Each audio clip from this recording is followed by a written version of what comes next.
दादा जी ਨੂੰ ਹੋਇਆ ਕੀ ਸੀਗਾ, ਬੜਾ ਅਫਸੋਸ ਹੋਇਆ यार तेन की दसा दादा जी ने पहली आवाज मारी दादा जी नहीं सुनी, दूजी आवाज मारी दादा जी नहीं सुनी, तीजी जे पूरे हो गए नहीं तीजी सुन ली। मैं तेन पूछना दादा जी ਨੂੰ ਹੋਇਆ ਕੀ ਸੀਗਾ। हाँ हाँ यार वही दसने तेनों पता यार घर च छोटिया मोटिया लड़ाइयां तो होंदियां रहिंदियां ने। दादा जी ने चुकिया मिट्टी का तेल अपने उत्ते रोल लिया, नहीं चूल्हे च पाता। मैं तेन पूछना दादा जी ਨੂੰ ਹੋਇਆ ਕੀ ਸੀਗਾ। हाँ हाँ वही दसने दादा जी गए किचन च, ਉੱਥੇ ਸੀ ਪੱਖਾ, ਉਹਦੇ ਤਾਰਾਂ ਸੀ ਨੰਗੀਆਂ। दादा जी मर गए नहीं बिजली बंद हो गई। मैं तेन पूछना दादा ते दादा जी ਨੂੰ ਹੋਇਆ ਕੀ ਸੀਗਾ। हाँ हाँ वही दसने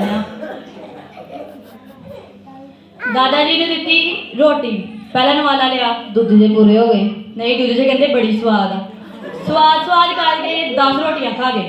हुण तू ही दस 80-90 साल का बंदा 10 रोटियां खाता बचदा नहीं, वो बच गया। मैं तेन पूछना दादा जी ਨੂੰ ਹੋਇਆ ਕੀ ਸੀਗਾ।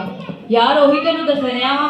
दादा जी गए वाशरूम च, बाहर निकले अगे पिया सी तिलकना साबन, डिग गए।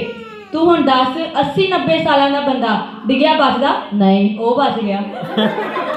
मैं तेन पूछना दादा जी ਨੂੰ ਹੋਇਆ ਕੀ ਸੀਗਾ। ਉਹੀ ਦੱਸਣਿਆ यार तेनू बड़ी लंबी कहानी है, तेनू हौली हौली करके दसना।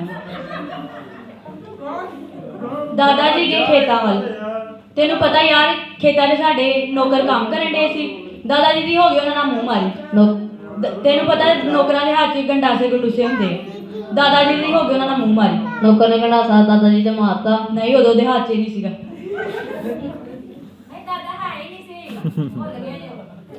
दादा जी आए घर, दादा जी ਨੂੰ ਹੋਇਆ ਕੀ ਸੀਗਾ। दादा जी आए घर, दादा जी ने दिता दुध का गिलास, पहला घुट पीता, दूजे जे पूरे हो गए नहीं दूजे से कहते मिठा घट आ।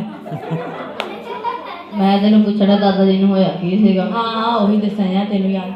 दादा जी ने पिया दिल का दौरा, पूरे हो गए नहीं अगों आ गई गड्डी, गड्डी वाले ने गड्डी तोड़ ली।